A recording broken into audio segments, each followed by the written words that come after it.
Stop messing around, stop fooling around, stop delaying, stop procrastinating. Get up, get out, get it done. Everything is possible, nothing is a problem, and anything can be overcome. I just get my ass up out of bed, I get my shit together, and I get out and I start the fight. And that will transform you from a mere mortal into a superhuman being. I've never, ever, ever met anybody who told me that they got rich watching their IRA or their 401k.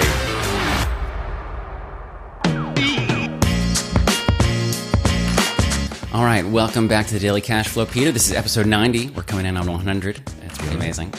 I just wanted to bring up this video, this Balaji Srinivasan video that's been going around the internet. You saw that? I saw it. It's a great discussion. This guy presents information and possibilities in a really clear and concise way on really important topics that my guess is, George, 99% of the general public doesn't tune into, doesn't index towards, doesn't know about, and isn't talking about. Yes. So for our listeners, I want to give them a little background. So please. Balaji Srinivasan is he's the former chief technology officer at Coinbase. He was there from the beginning. And then he made a bet with James Metlock, who is on Twitter. He's like a Twitter pundit. He's a self-proclaimed tax enthusiast.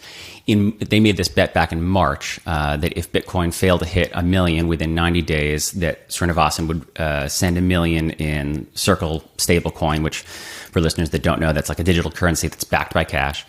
And he would send that to Medlock. And so 3 days ago, May 2nd, Srinivasan said the bet had been closed out by mutual agreement. And he ended up giving $500,000 to charity, $500,000 to Bitcoin core developers, and then $500,000 to Medlock. And essentially, he put out this video, which we're talking about now. He said, I burn millions to tell you they're printing trillions. And essentially, he was doing this to raise awareness that he sees a fiat crisis happening and, a bigger crisis coming, really. George, people don't even know what a fiat crisis is. If you're to poll the world right now, most people aren't going to know what you're talking about. That's true. This guy breaks it down. Can we just get to it? You gave a nice lead in. Yeah. Let's just get to it. I want people to hear what we're talking about. I just burned 1 million to tell you they're printing trillions. So the reason that I did this is I wanted to tell you in a provable way that to send a provable signal that there was something wrong in the economy. I'm not in the habit of just burning. We've been hearing that for the sake of it. There's something wrong in the economy, and the state isn't telling you about it. And things could unwind very fast. Yes. And just to give you a sense of how fast, well, it was 2 days from the collapse of SVB to the government printing $300 billion. Good point. It was 2 weeks for $500 billion to make its way out of local banks seeking safety. Good point. It was 2 months from patient zero of the coronavirus hitting the U.S. After weeks of denial, suddenly lockdown came in March with very little warning, so just 2 months. Fair enough. It was 2 quarters from when Ben Bernanke said it was going to be only a mild recession in 2008. I remember it well. To the global financial crisis being acknowledged as such in September 2008. And it was 2 years for the USSR to go from superpower to total collapse. So, George, he's referencing certain points that have happened in our current events and society over the past 15 years or so. And he's trying to remind us, guys, stuff can happen quickly. One singular event, if it occurs and it's a negative impacting event, it can happen quickly and it can really impact all of us. So he's talking about coronavirus. It was 2 months when they discovered it to when it was a full lockdown. 2 months. It's pretty fast. Yeah. SVB Bank, 2 days, right? So any one of these examples he cited was really a quick amount of time. 2 days, 2 weeks, 2 months, 2 years. He's talking about Russia going from a superpower to not being a superpower. 2 years. Yeah. I mean, that's pretty fast if you look at superpowers and nation states and how they evolve and decline. 2 years is pretty fast. Absolutely. So let's continue. I want to hear more about what he's saying. The thing is, right now in the economy, many things are breaking at once. Many. There's not just one singular event happening right now. There's many events happening right now. Let's start with the debt ceiling. This is perhaps the most unambiguous, the one that everybody agrees on. Yep. You have markets estimating a record high probability of sovereign default for the U.S. You have former Treasury Secretary Larry Summers saying there's a 2 to 3% chance of this happening. You have journalists at the Washington Post saying, hey, just the fact that we managed to get through this in 2011 doesn't mean we're going to get through it today. And that's just the crisis that everybody acknowledges. Let's talk about this. Sovereign default. All right, everybody, what does sovereign default mean? What? Right. Not many people know. We don't talk about it enough. Sovereign default is the United States having no ability to pay its bills. It's a complete shutdown. And he says just because we got through it in 2011 doesn't mean we'll get through it now. Why? The metrics and the numbers are completely different now. 2011, our debt and our GDP and our obligations were one thing, and they're a completely different thing now. And now, with the metrics being different, it's also happening and unfolding in a completely different venue and set of circumstances in our economic society. This is the one thing that everybody widely agrees upon. We have too much debt, but they keep raising the debt ceiling. They keep printing more money to be able to meet our debt obligations. And it's the printing that he's alluding to, which is really the problem here. No matter what side of the aisle you reside on and what your personal economic beliefs are, and if you're a business owner, or if you're an employee, or if you're an immigrant, or if you're an American national, or whatever the deal is, we just have too much debt. I think he's correct to point it out like that because we're looking for commonality, right? I want as many people as possible to understand these things and to talk about these things without dismissing them as, oh, that's just rhetoric from the other side, or, oh, that's just, the media's agenda, or, oh, like, we have a lot of debt. It's a problem. We're not going to be able to pay it as early as June 1st, right? Today's May 5th. June 1st, they're talking about sovereign default. Sovereign default. America can no longer pay its bills. I mean, think about what can happen if the person that owes you money and has to pay bills can no longer pay you.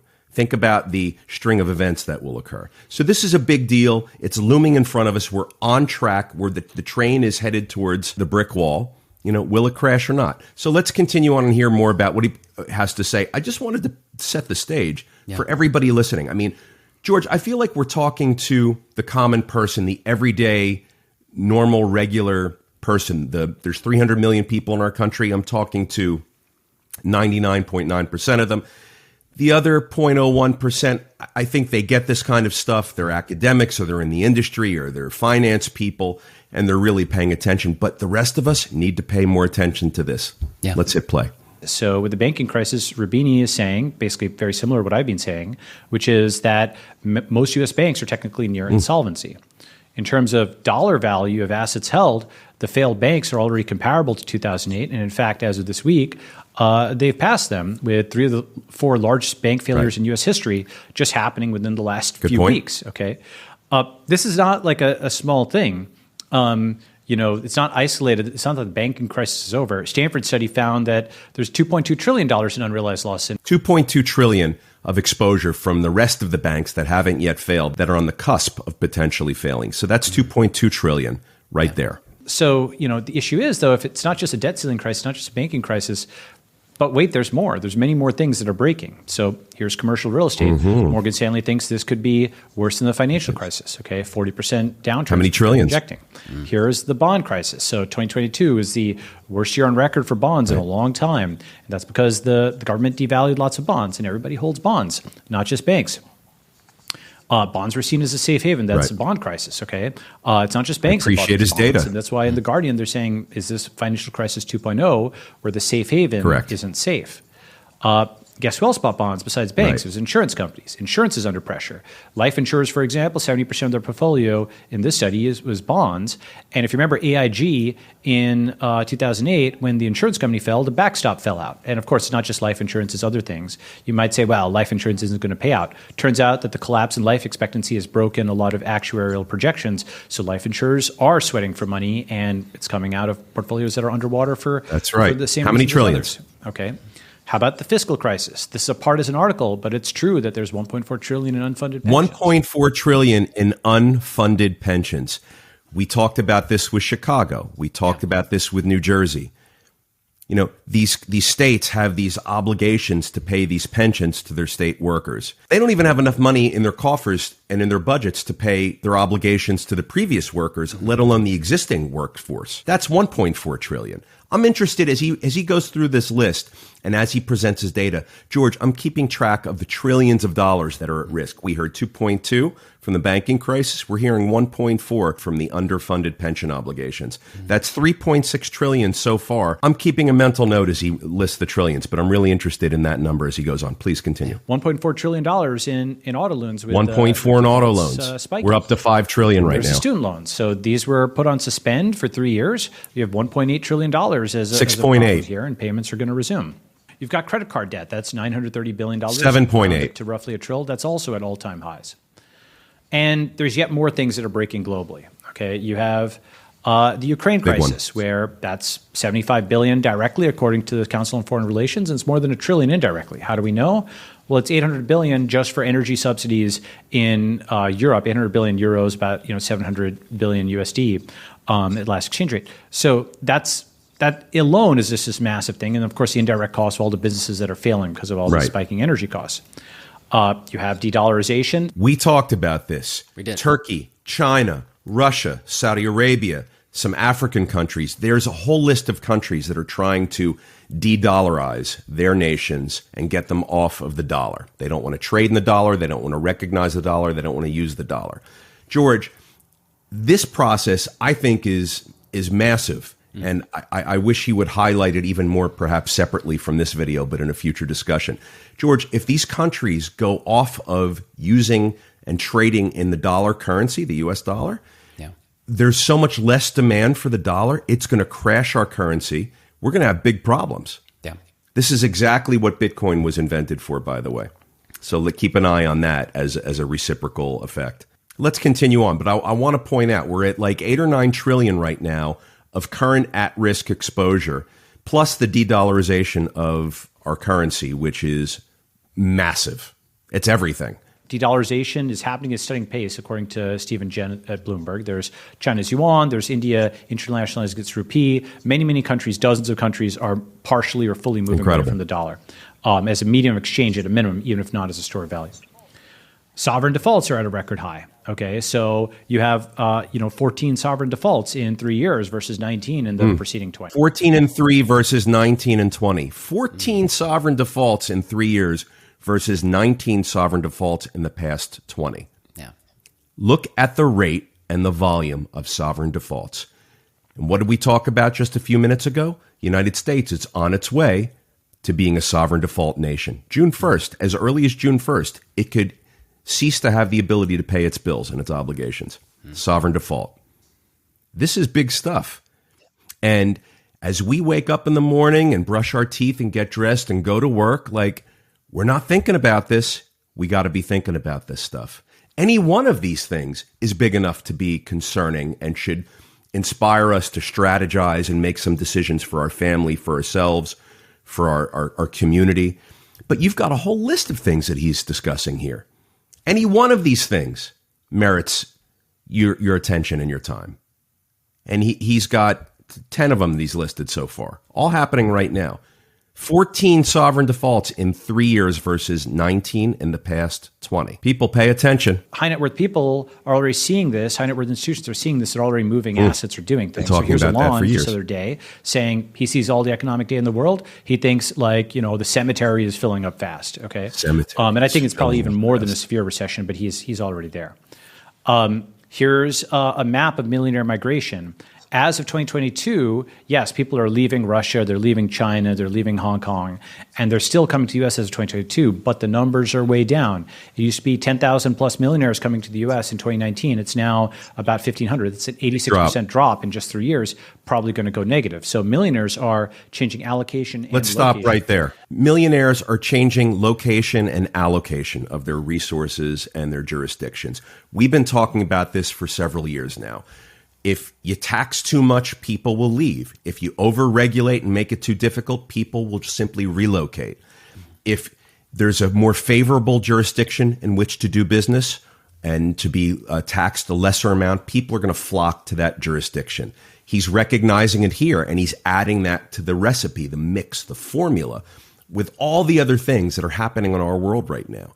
Guys, you got to pay attention to this stuff. Again, you wake up, you brush your teeth, you get in your car, you go have your lunch and you do your job, and you come home and you have softball on the weekends. It's not enough. Pay attention. The time has come for you to pay attention. If you agree with this kind of thinking and it's concerning to you, take action that's appropriate for you. If you think, no big deal, I'm just a cog on a wheel, I'm too small, I'm just one person, I'm just going to go live my life, that's your decision, but it's a risk.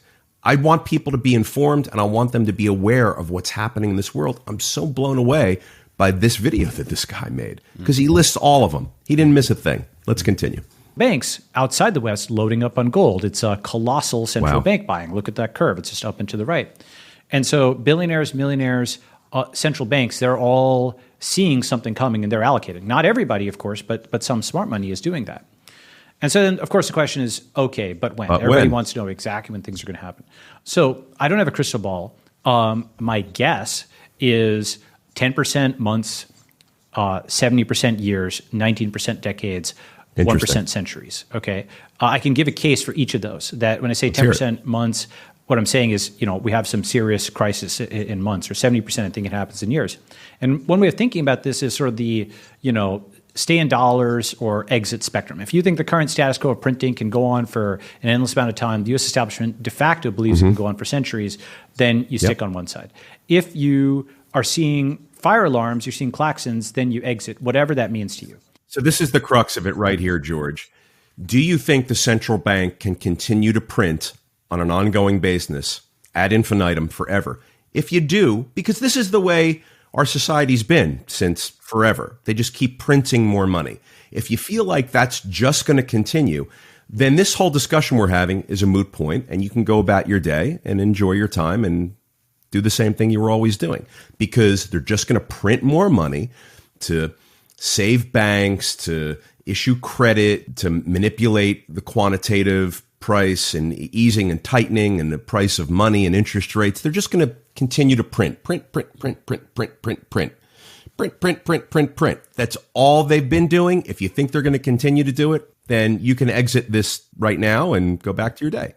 But if you think that perhaps it can't continue for, I don't know, any one of a number of reasons, which we're talking about right here, the debt ceiling, the looming national default that's looming for June 1st, the war, the impact of inflation and migration of millionaires and billionaires and dollars, and the job markets and the labor markets and the political unrest and the division. Like, if you think that all of this is a little too much right now, and maybe you've never experienced it or seen it or felt it or dealt with it before, pay attention. We're talking about it right here. Like, the printing thing, we saw it happen at the very outset of the pandemic. Print. Look, it's been happening before. I mean, we bail out banks and companies and airlines, and we excuse student debt, and we put a pause on paying student debt, and we forgive loans. And there's all sorts of things happening. We've never seen them happen before. They're happening right now. All of them. It's incredible. Guys, pay attention. 90% decades, 1% centuries. You should figure out what your own percentage is there. Think for yourself. If you think that all of this is totally stupid, and the U.S., of course, has infinite hit points and the Fed can print forever, then you're at centuries and you should ignore all of this. But if you have some probability that actually system collapse may happen sooner than people think, then you should, take appropriate action, whatever that means to you. And then, of course, the question is, okay, well, how could printing start so fast? How could this whole thing unwind in months or years? And remember when I said that we went from mild recession to financial crisis in 2 quarters in 2008? Just to give you a little bit of detail on that, here's how that went down. So March 16, 2008, massive bank failure. April 10th, 2008, Bernanke assures the world it's maybe a mild recession. September 15th, 2008, just 158 days later, okay, we're in the middle of the global financial crisis. And crucially, Yellen didn't warn you. This article came out years later. Yellen feared housing bust, but did not raise public alarm. That is what I'm doing at my own expense. I'm raising public alarm, okay? Now, if you fast forward, okay, the thing is, 15 years ago, collapse came in 158 days, but right now, is history repeating? Because in March of 2023, you have a giant bank failure where the Fed involved. In April of 2023, just almost 15 years to the day after these events of 2008, you have, again, the chair of the Federal Reserve getting up and saying it's going to be a mild recession. And God only knows how many days we have until, if and when, a fiat crisis happens. Is it exactly 158? Who knows? It's probably in the election year is when it might happen if political conflict gets to an extreme. But who knows? You really can't tell. What I do know is that when it does happen, Powell isn't going to warn you. He's still talking about a soft landing, okay, as opposed to hard landing. He's going to bring inflation down. It's just going to be a smooth ride, right? Already banks are dying. Things are blowing up. It's not really soft already. And as opposed to like a hard landing where it's bumpy. If you take that analogy of Powell as a pilot, it's soft landing, hard landing, there's another possibility, which is crash landing, okay? Here's Powell. Here's the pilot. He's the pilot of the economy. This is a little dramatic. Dollars are floating around the cockpit. He thinks he knows Powell in the plane with the dollars. And you and I, we're just passengers in the plane. Okay, I don't have control over this economy. You probably don't. And the dollars are flying around the air. And so, if Powell is crashing the plane, and I believe he is, then the question is, how much time? He could have spoken about this differently. And I don't know. But I do know that when you're trading, yes, too early is the same as being wrong. Too early is the same as being wrong. Too early is the same as being wrong. He's not talking about the decision you made. He's talking about the timing of the decision. Hell is truth seen too late. And so I've sounded alarm. I've done my duty in my view as a citizen. That's why I burned $1 million to tell you they're printing trillions. The most impactful thing I've seen on social media in a long time. So I'm curious with this situation, we said, okay, if this is something, if you take stock and say, you lean more on the 10%, 70%, of months or years, something like this happening.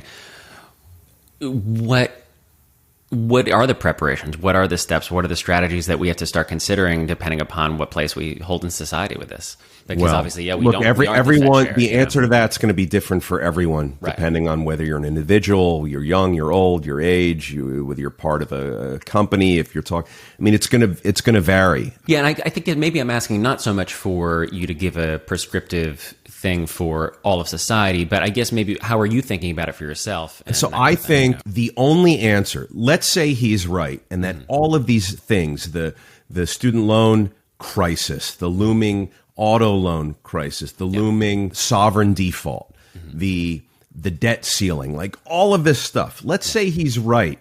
And all of these, I think he's right. I think all of these things are a crisis. They may not have gone over the cliff yet, but the balloon is being blown up to such a level it's going to pop.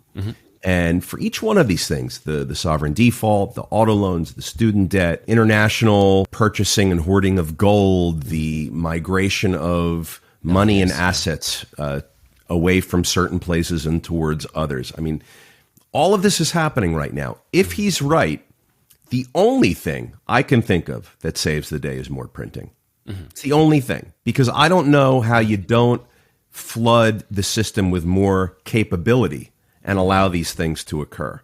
Because I can think of a civil unrest with any just one of these things occurring, let alone, multiple things occurring. The de-dollarization, man, I think that's going to be such a huge thing, and they better get their act together with that and figure out how to handle these nations that want to come off using the dollar and whatever the existing relationships are with these nations and the import-export and the trade agreements and the military support and whatever we do with these countries who are de-dollarizing, got to figure that out right now and get them not to de-dollarize. Yeah, because I think that's what's difficult is certainly, what Balaji is saying here is he's, for himself, shifting more to crypto, more to currencies that aren't going to be affected by this so directly. Well, crypto, that's an unknown, who knows, whatever. No, with of course. Crypto. I offer the suggestion that this is exactly the type of environment that Bitcoin was made for and anticipated, in fact. Yeah. You've got a dollar, which is not valuable anymore. You have to put your value somewhere. So gold. These countries are buying gold. Maybe some people are going to buy Bitcoin or something. Who knows with crypto? But you have to do something. Crypto's a big unknown, and it's so new. We don't know how it's going to play out with crypto. No, I think that's why I bring it up. Is that it's hard. It's difficult to take in this information and then find actionable steps moving forward because so many things are unknown. The crypto answer is unknown. And so if you don't have a lot of capital available to you, actionable steps, stop spending on things that are wants and not needs. Only spend on needs. Lock down your housing, lock down your health, lock down your food, lock down supplies of those things. Lock shit down. That's what I'm hearing. Yeah. Lock it all down, because you don't know if one or two of these bubbles pop that he's talking about. You're going to have, remember how you couldn't get toilet paper at the beginning of the pandemic? I remember. It's going to be like that, but it's going to be like that with money. Remember, we talked about when Hurricane Sandy hit, no one could access their money because they couldn't get to work. And the electric grid was down for 9 or 16 days, depending on where you lived. Yeah. Right? People can last maybe 5 or 6 days without their basics. And they're neighborly and they're friendly. But once you get into the day 6, entering day 7, it's no longer like, hey, here's a jug of water. Hey, charge your cell phone on my generator. Now it's get the fuck out of my way. I have to get to work so I can get the money to pay for my kids' medicine and food. Yeah, and nothing will stop me, so get out of my way. Yeah, we turn Walking Dead way faster than we... Look, I'm not trying to be an alarmist. We just listened to this video where this guy's discussing options. But me personally, actionable steps... Lock it down, stop on the wants, focus on the needs. That's a place to start for everybody. Yeah. Trim the fat. Yeah. Yeah, and I think certainly with that, even if this is all wrong and Centuries is the exit for the dollar, then it's not going to hurt you anyway. Like those are all positive steps that'll be, strengthen the resilience of your economic systems already. Perhaps, so, yeah. It's going to be crazy to, keep an eye on it, and wild to see. Well, it's a great discussion, George. I want people to pay attention to this stuff because I said it before. We don't get it in our daily media consumption. Yeah. We don't get it in our schools. We don't get it when we talk to our peers. When we go to work, we don't get this stuff because we're just busy with work. Yeah. This is the kind of dialogue that's going to make us think. It's going to expand our minds, and it's teaching us about what's really happening out there on a day-to-day basis. People read, oh, SVB collapsed. And then they go on with their day. Yeah. But what else is happening and how does it impact you? I want people to understand this stuff. Yeah. Yeah, and certainly from a historical standpoint, I think it's useful to start just being aware of how all these different forces are not conspiring consciously, but certainly will conspire to affect your life individually. It's like when you go into the hospital with a respiratory problem, and it's like everything else is fine. You're strong as a bull, but you just sort of have asthma or something, right? Yeah. And then you get to the hospital, and then all of a sudden you get a brain aneurysm, and then all of a sudden you fall and break your leg on the way to the bathroom, and then right, et cetera, et cetera. It's like that's what he's offering could be happening right now. Yeah. Right. It's not just the aneurysm. It's not just one thing. It's not just the sovereign default that's coming up perhaps on June 1st. It's this collection of things that adds up to trillions and trillions and trillions of dollars in exposure for our national and global economy, which he's offering. We couldn't sustain it. Yeah. Well, and I think we can't handle it. Yeah. I'm fairly certain that's a moderate way to put it. Yeah. So it's important stuff. We don't get the opportunity to consume and digest this type of dialogue. I don't know why, but we're here to try and reverse that. Yeah, well, I think most distributors of information in that way are not incentivized to give this kind of clarity on subjects like this, I think. And he uses data. This is a data-driven discussion. This is not opinions. This is not... And he's saying, look, you make up your own mind. But it's data-driven. He shows charts and graphs. He cites facts. Yeah. Good stuff. So... Good luck, everybody. You got to consume this stuff. You got to read about it. You got to listen to it. You got to know about it. Get in the discussion, man. Get a seat at the table. This is how you do it. I don't want to be absent while the things that impact me and my life are being decided by other people. I want to be present. I don't want to be asleep at the wheel when there's decisions being made and policy being set and behaviors happening which are going to shut down my access to my money so I can't go buy my food for my family. And I don't want to be absent for that. Man, I want to be at the forefront of that. I want to be at the table when it's being discussed. Where do you want to be? You want to just be asleep, idly just drifting by while the events that happen that impact you are just unfolding before you without any control or understanding or input from you? Man, that's not me. Is that you? It's not me, but I think it is for a lot of people the way to go. Yeah, I think a lot of people choose that path. So yeah, hopefully we can all find a little more agency moving forward. Agency. Yeah. So Airbnb, there's this South Korean Airbnb host was handed a $640 utility and water bill after a couple left the gas and water taps running for, I think it was like 20 days.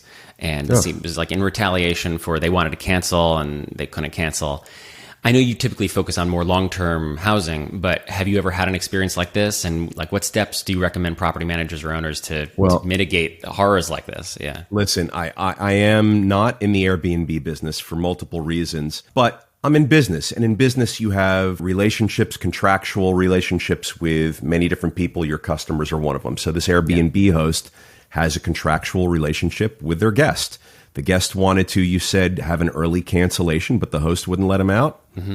You know, I don't know. There's a lot that I don't know in the details here. Yeah. But look, if someone pays me a deposit and locks up my property and prevents me from seeking another customer and then wants an early deposit, I don't know how quickly I would be to let them just cancel. Right. But I don't know the details here. Yeah. But I'll tell you what, I wouldn't be a jerk and turn on the water and the gas and just flood the house and cause a $640 water bill. Yeah. And I also don't know why the host wouldn't know about the water running. Like, where's his cleaning staff? Where's the manager? Where's someone else?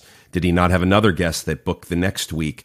Like, why didn't someone say this and flag it to the owner? But look, in business, and especially in real estate, when we're renting space, and that's how we generate revenue. The strength of our ability to generate revenue is completely contingent upon the strength of our contracts, our lease agreements. So there's a contract here. Otherwise, you don't give access to your real estate to a guest to come in. You know, I'd love to hear more of the story one day about what the details were. If the owner was perhaps in default or in breach somehow because they misrepresented something and the guest wanted to get out of it, you know, that's different than the guest just randomly wanting to get out of a perfectly normal and good accommodating situation where the owner didn't do anything wrong. So I don't know what happened here, but I tell you what, being someone that rents property in exchange for revenue and income, I really rely on my contractual agreements. So whatever those say is usually how I behave. And I expect other people to behave the same way. ChatGPT comes up again every day. Bloomberg reported that, right now. Bloomberg reported that ChatGPT is now they're replicating the work of human quants in like decoding Fed reports and headlines to inform. We knew this. Yeah, to inform trading decisions. Do you think this can be integrated to make a more comprehensive investment strategy? Like, what are fundamental strategies for investors to keep in mind when they're faced with, okay, there might be automated analysts coming with it? We've been dealing with automated trading programs and technology that makes investments and does buying and selling based on the inputs that are fed into it, data and metrics. I mean, that's not new. That's been around for a long, long time. Yeah. So I think this is just an enhancement of that very same thing. Look, for me, at the end of the day, I'd like to have some oversight as a human being with gut instinct, with feeling, and with sort of human capabilities. Yeah. But you know, this has been around. I think we're all used to it as a society. Our financial system is certainly used to computers and bots making trading and investment decisions. Mm-hmm. Can they mess up? Yeah, they can mess up. That's why I want the human element involved. Right. But sometimes you don't know if it's the human that's overseeing the technology or the technology that's overseeing the human. Yeah. And that's an interesting path forward with this discussion to see how that plays out. Yeah, so that's what I wanted to ask is like, are there fundamentals to keep in mind as an investor when faced with There's always fundamentals. There's always I mean, for me, I'm all about fundamentals. Yeah. I don't, you know, in my business, I don't use computers to tell me what to do. I look at data and then I digest it and I make decisions.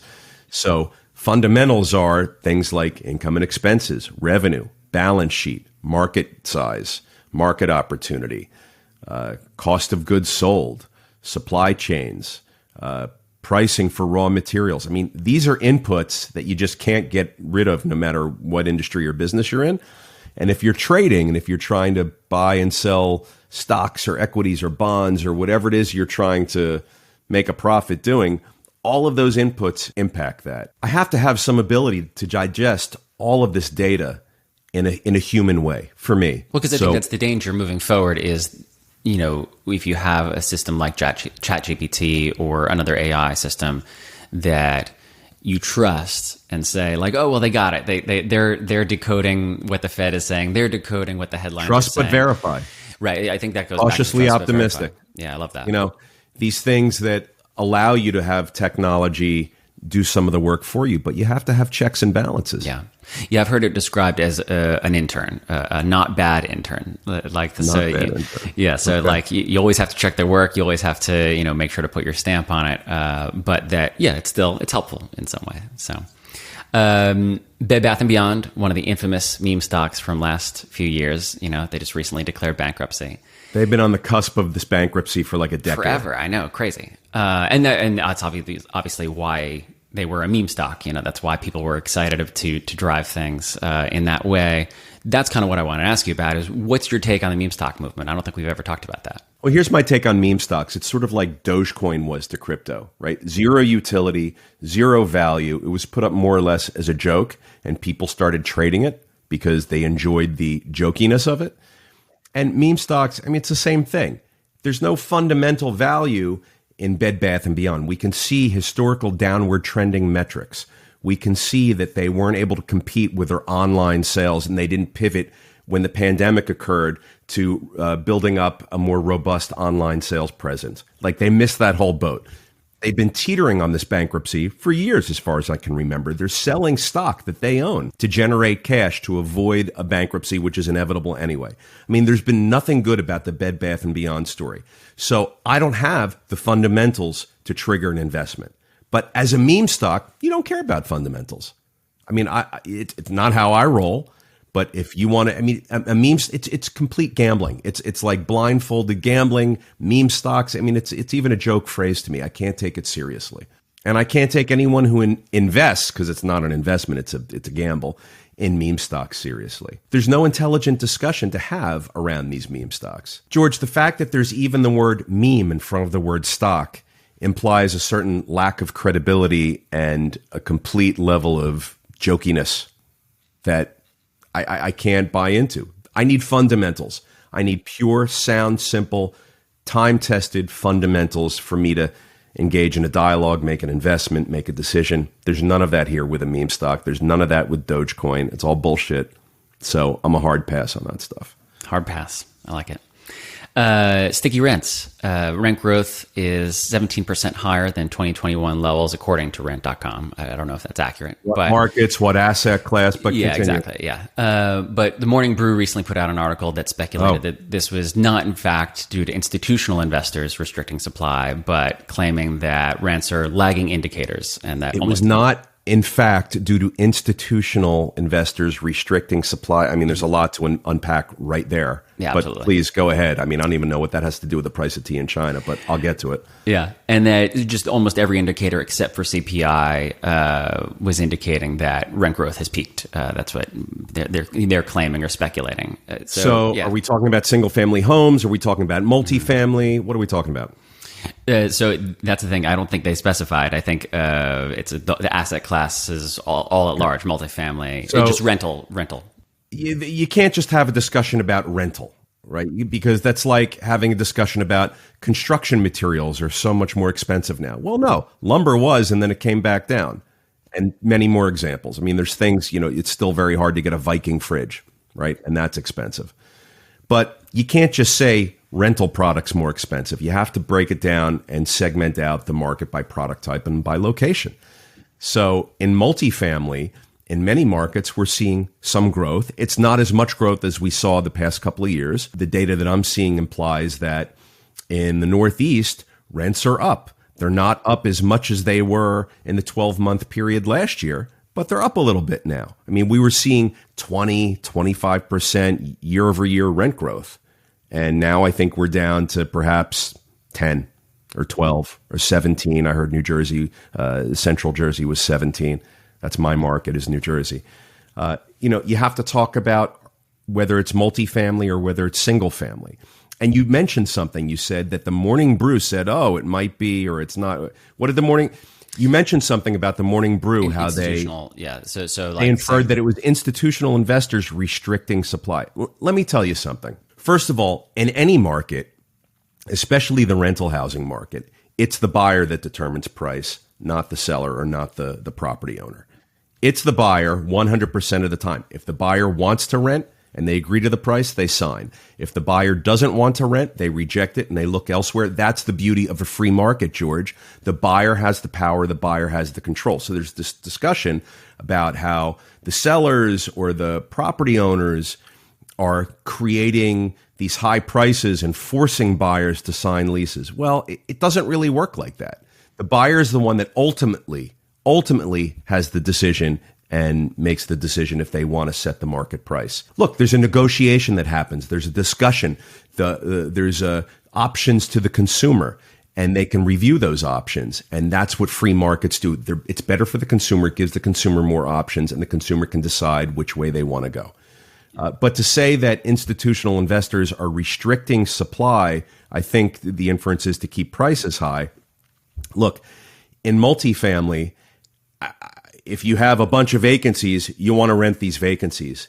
We've talked about how you want to keep the contract rent high, but offer concessions to try and counter that. If you're asking $2,000 for an apartment, but you have 30 of these apartments in one building that are available, you can't just lower the price on all 30. You're going to kill yourself. And that's going to be not only bad for you, it's going to be bad for the consumer, and it's going to be bad for the marketplace. But you keep the product priced high at $2,000, and you offer concessions, you offer a free month of rent, you offer different ways to motivate the buyer to make that purchasing decision or the renter to make the renting decision. George, in the single-family home market, the significant minority of single-family home inventory available for rent is owned by, I'm going to say, professional or Wall Street or institutional property owners. I think it's something like 3 or 6 or 9%. I think it's a little bit higher now because there's been a lot of activity, a lot of capital flowed into that sector so far this year. But it's not 50 or 60 or 80% of single family homes for rent are owned and controlled by these corporate or Wall Street landlords who are then deciding to restrict inventory coming online to keep prices high. I mean, that's just not the case. So to get into discussion about how supply is being withheld or warehoused so that it doesn't flood the market and create more supply than demand, we just don't see it. I'll tell you the one place where that happens, and we've talked about it before. In New York City, the rent-stabilized apartment inventory, there's a lot of vacant rent-stabilized inventory, which is not on the market. It's not rentable, and the property owners aren't making it rentable. Why? Because the legislative environment disincentivizes that and doesn't make it possible. So you've got these situations, and I mean tens of thousands of these. I'm not talking about a few or a couple of hundred or whatever, right? We're talking about tens of thousands of vacant rent-stabilized apartments that can't be renovated because the property owner can't recoup its cost to renovate. So you've got apartments that need to be brought up to code before a new person moves in. You've got to do lead abatement. You've got to do new plumbing and electric. You've got to redo the interiors and paint. It all has to be done professionally with permits. You have to do it safely. You're in an occupied building. You can't be disturbing other neighbors. I mean, this is very, very expensive to do in New York City. You can imagine it's like $100,000 or $150,000 to renovate one of these apartments. And when you do that and spend that $100,000 or $150,000, you do not get a rent increase for doing that. If the old rent was $800 a month, the new rent's generally going to be right around that same price. I mean, you don't get to now mark to market. You don't get a vacancy decontrol in New York. It's the single biggest thing that has killed the New York City housing market. And New York City has a lot of problems with its housing market right now. This is one of the major reasons why. So property owners are not looking to warehouse inventory and keep it restricted from entering the marketplace. They're not. I mean, think about it. They made an investment. They want to get their inventory sold. They want to get their products rented. They don't want to hold inventory. They want to get rid of inventory. They want to get their stuff occupied. So to infer that this is like a strategy, a long-term strategy that's going on with corporate or institutional or Wall Street type of property owners, I mean, it's a ludicrous assumption. And I see a lot of the liberal anti-business talking heads really latch onto this as a point. And there's even, I think, a like an anti-Wall Street landlord bill in one of these states that's been passed, and or it's being discussed. Right. Yeah, yeah. And they call it the anti-Wall Street landlord, or is something. I'm paraphrasing, but I can't remember the exact words. Yeah. Please find it and put it up and correct me, because I'm just remembering some of the vague details of it. But it's like it's a ridiculous talking point. In business owners don't want to hold their inventory. They don't want to warehouse it intentionally. Business owners and housing providers are in the business of putting their product out to get it occupied, and for certain types of people with certain agendas to infer and blast out in the media and other places that it's otherwise is, I think, irresponsible. Yeah. So I'd like to see also that Morning Brew piece that you referred to, where they mention it, because it's I'd like to learn more about it. Yeah, because I'm speaking to you now without having seen the Morning Brew discussion. Yeah. Well, you mentioned the kind of the buyers being in control ultimately of you don't want to buy, don't buy. Right, exactly.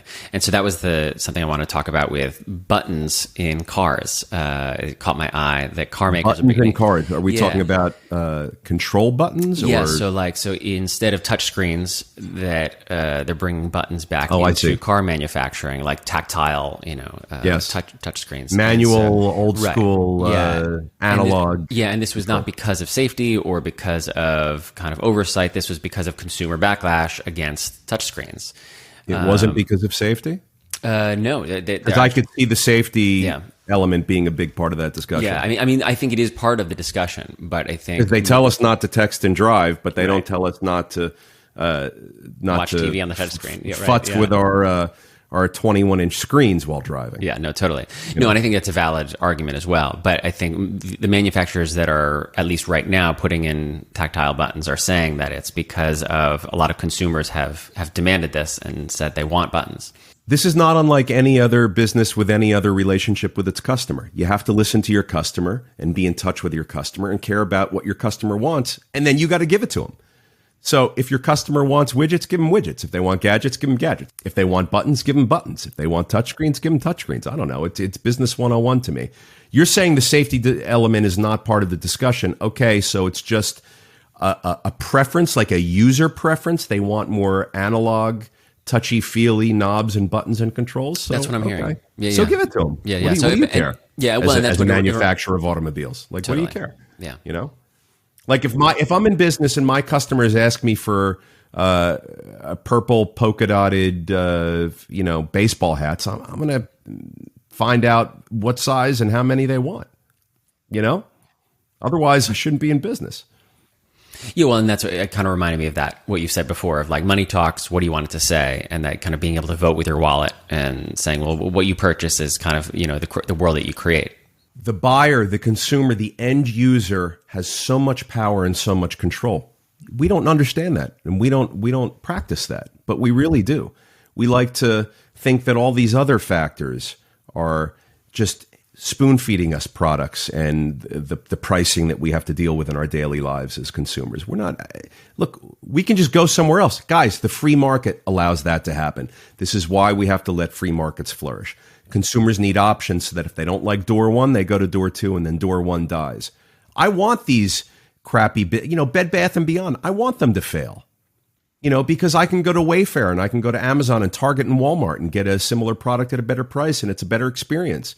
So why should Bed Bath & Beyond continue to exist when they just fail at delivering good value? I want these shitty banks to fail.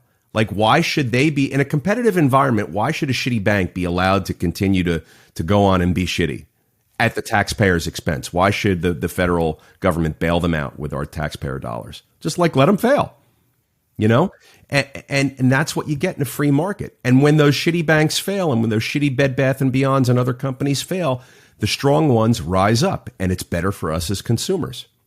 Like, we don't have to go to Bed Bath & Beyond. I don't have to buy my vanity and my toilets and my towels at Bed Bath & Beyond. I've got options.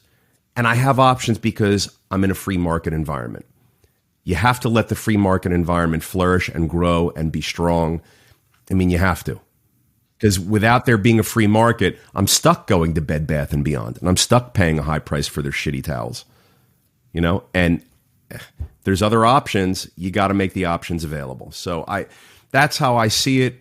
If I want knobs in my car and the car I love doesn't have knobs, I'm going to look at another car. Plain and simple. The consumer, the end user, the purchaser is the one that dictates pricing. It's the one that dictates the demand, and it tells the companies what they should be doing. When a company gets into business, they don't sit around and poll all 100, hypothetically, of their new employees and say, all right, we just formed this company. What should we sell? And once we decide what we're going to sell, what color should it be? Like, they're not asking the employees that to start. They're doing consumer polls, and they're studying the marketplace and the demand. They're studying what the demand is because they want to feed that demand, appease that demand, and supply that demand. So they're asking customers what they want. Right. And then they're making the products that fill the needs of what the customers want. Yeah. That's how business works. That's how the free markets work. It's a great thing. It's a great thing for us as consumers. So I want to see more people understand that the consumer, the purchaser, the end user has the power, and flex that power. Exercise your options. There's many options out there for you. Go ahead and find the ones that are good for you and spend your money on those. Flex the power, people. Thanks so much, Peter. Anything else you want to touch base on before we head out? Nothing, George. This was a fun discussion. I really loved our analysis of the video. Balaji Srinivasan. So tag the bejesus out of him. Make sure people see this. Yeah. They don't necessarily have to see our discussion of it. They can go look at his original broadcast. But it's important stuff. Well, and I think what's exciting about this is, as you said, I think for people that are not typically following him or following people that are having this discussion, I think this is a good entryway to kind of understand some of this stuff. So it is. I'm excited for it. Absolutely. All right. Thanks so much. And I'll see you next time. Thanks, George.